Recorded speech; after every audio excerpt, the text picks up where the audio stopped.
Thank you. Good afternoon, and I really appreciate the opportunity to speak today in this very important event. I wasn't prepared for a PowerPoint. I could have made a very fancy pictures. I had the talking points, but I think I have a small PowerPoint to share with you about this event. I will start with giving you a little bit about the background, how we see from our perspective, from the World Bank perspectives, the background and the challenges facing SMEs in Egypt. And then I will talk a little bit about the role of the non-banking financial institutions. I will then briefly talk about the World Bank support to the credit guarantee company in Egypt. And then I'll talk briefly also about SME support and then give it a bit of a forward-looking and how we see things for the future. I'll try to be very brief. So let me start by saying that we all agree that SMEs are the main creator of new opportunities for jobs in Egypt. SMEs accounts for almost 98% of the enterprises in Egypt. So most of the enterprises in Egypt are actually of small and medium-sized enterprises.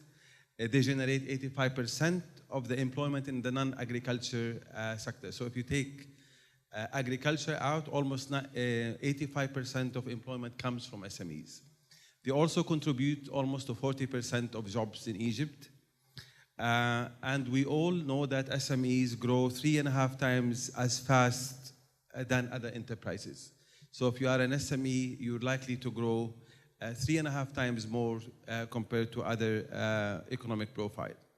Despite all of that, SMEs face significant challenges, including financially constraints compared to large firms.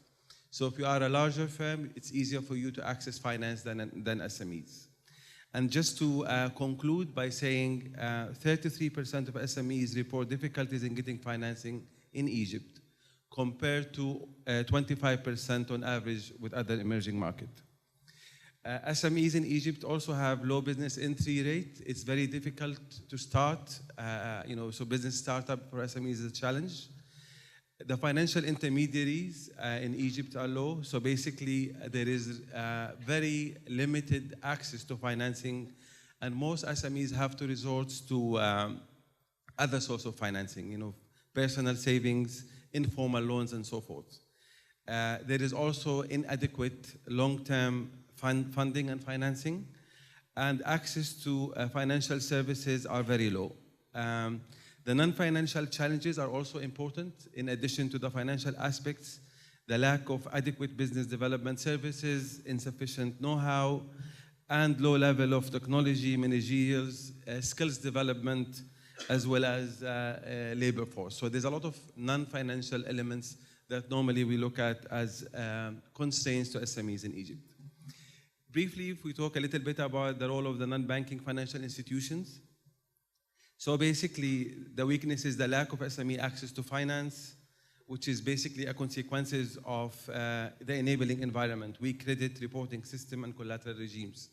We all know that in able to get more loans, you have to have the framework, the infrastructure, whether it's asset registry, the legal framework, ensuring that you have a collateral that you can use. So all of these issues are also important. There is a need to invest in lending technologies and risk management. There's a lot that can be done in terms of understanding and broadening this infrastructure. And also the commercial banks and the banks in general should offer a wider range of services that are customized to the needs of SMEs.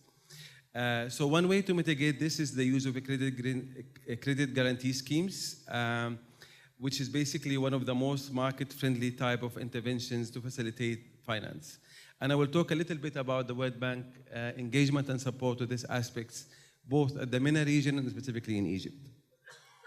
So basically, the World Bank had supported a credit guarantee company in Egypt through the MENA regional facility. We have a regional facility that cuts across, provides technical assistance for SMEs. Traditionally, Morocco, Jordan, and Palestine have benefited from that facility, but also recently Egypt. The World Bank Group, have conducted an assessment of the Egypt Credit Guarantee Company, which basically have a diagnostics of the state of affairs of the Credit Guarantee Agency. I'm sure yesterday you've heard a little bit from the CEO of the Malaysian Credit Guarantee Agency. There's a lot of South-South collaboration and knowledge learning and sharing. There is a memorandum of understanding between the Credit Guarantee Company of Egypt and the Malaysian Credit Guarantee Company, and that is basically one of the critical elements of our support. Let me just move a little bit that following the assessment that was conducted of the Credit Guarantee Company, we are trying to work on a transformational policy recommendation to basically propose corrective action and measures and take stocks of lessons learned and move towards the Malaysian model. And the bank is currently working with the Egyptian Guarantee Company to work towards that element. Indirect support to the SMEs. As you all know, the World Bank has a substantive engagement in Egypt. We have a country partnership framework, which is basically our strategy for Egypt up to 2019. We have 3 pillars that governs our support to Egypt. The first pillar is a private sector-led job creation. So whatever we do in Egypt, it has to fit with that pillar. The second is social inclusion, so basically ensuring that you have an inclusion approach to service delivery, to actually access to services, including financial services. And the third pillar is basically governance. So basically, we have a $7.04 billion program, portfolio ongoing program, of which $600 million are either ongoing or have been provided directly to support SMEs. This is basically almost 8.5% of our total portfolio. In addition to that, we also have a lot of investment in infrastructure, which we believe that this is also indirectly support SMEs. Just to give you an example, 44% of our portfolio is in the power energy sector. Providing power, providing transport, and basic infrastructure are equally important. If I move quickly into our 2 operations, we have 2 $300 million operations. One has closed in 2015 and basically about enhancing access to finance for SMEs. And the second is about promoting innovation for inclusive finance. And this is basically $300 million operation, still ongoing.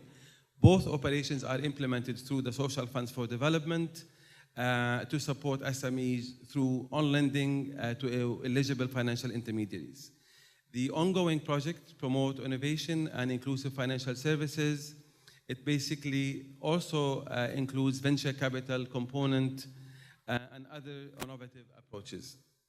Just to share with you quickly the main highlight of this operation so far, 21 contracts, and this is basically the funds that have went to intermediaries, accounting for almost $215 million have been dispersed. This is almost 1.8 billion Egyptian pound.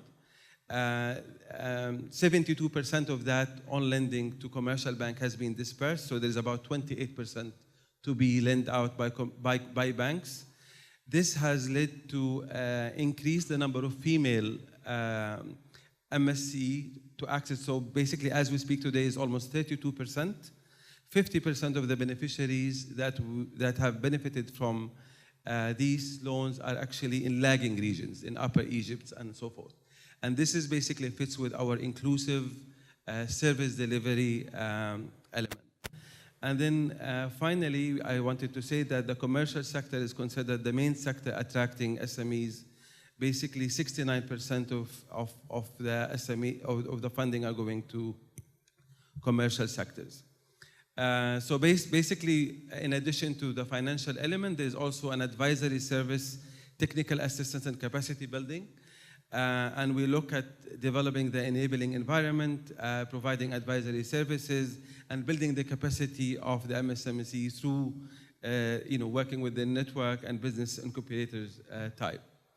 So just to move towards concluding, in addition to this, we also have what we call is a development policy financing. Recently, the World Bank has approved a $1 billion support to the Egyptian government. It goes straight to the budget of the government, and it supports 3 reform areas. One of them is, the third reform area is basically enhancing business environment.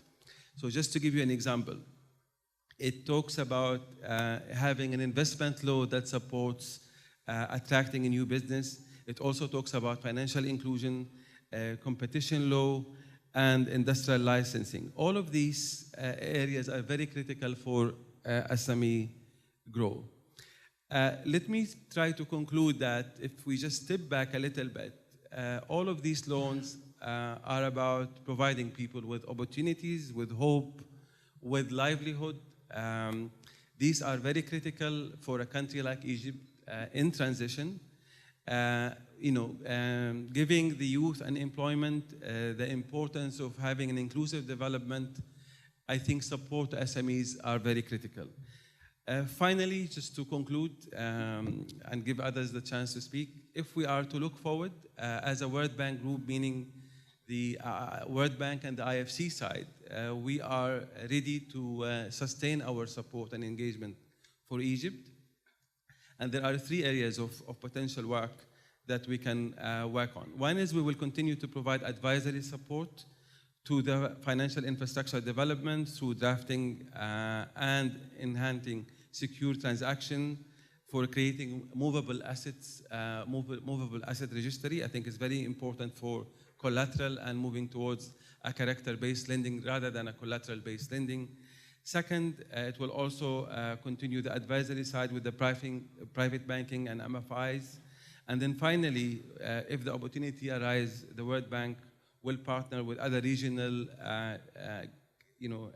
banks in terms of equity finance to establish their presence. I hope this was useful. Thank you so much. شكرا أستاذ أسعد. سؤال بالضبط، هل تمكن تطور الفكرة ديال تطوير مناخ الأعمال هو ما بين one between the 3 pillars your intervention in Egypt here؟ تطوير مناخ الأعمال في مصر كيف بصفة دقيقة؟ مش في مصر، جميع جهات MENA region.